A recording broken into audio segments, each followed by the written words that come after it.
Reality is here that, and I've always said when it comes to a scam, if it seems too good to be true, it probably is. But this goes a little bit beyond that, doesn't it?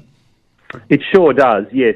It's very common in Australia for businesses and individuals to receive scam emails and to be asked to transfer money to overseas.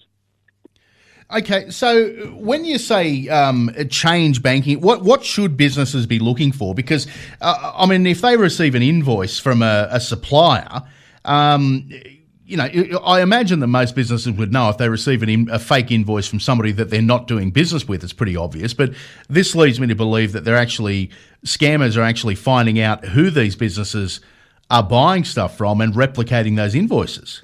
That's exactly right, and that's the scary bit. What they're doing is either intercepting a genuine invoice from a supplier, so they'll have a copy of the actual invoice and be able to replicate it, or they're getting a hold of emails from suppliers or from internal emails from the company by sending an email themselves and receiving a reply.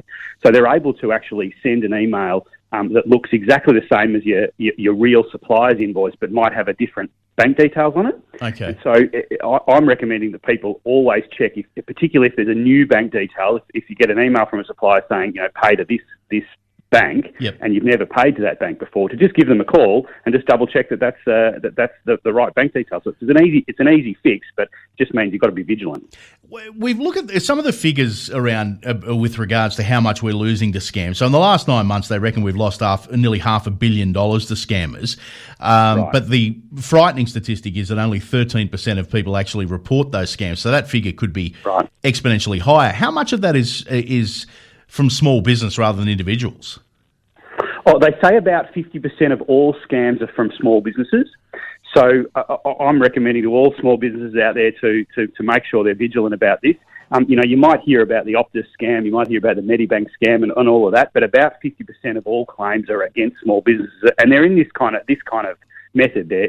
A fake email saying pay to this supplier. We just finished a case for a real estate agent where there was a dispute between the real estate agent and the vendor because the real estate agent received an email saying pay to this account, and they did. And in fact, the purchase money for the house was paid to an overseas account. The account was the name of a Middle Eastern fellow, and none of the people involved in the transactions were Middle Eastern. So if you would have looked at the documents carefully, you would have realised that they were transferring it overseas.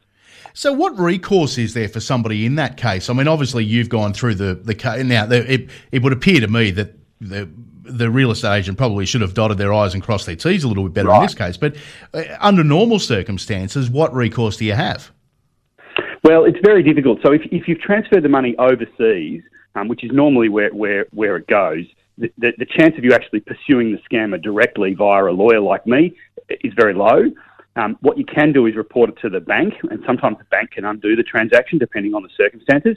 You can also report it to your insurance, and sometimes, especially if you have cybercrime insurance, and small businesses should have cybercrime insurance, then there's a claim there.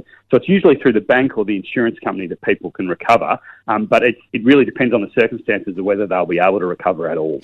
We live in interesting times. Alex, always good to talk to you. We'll catch up again soon.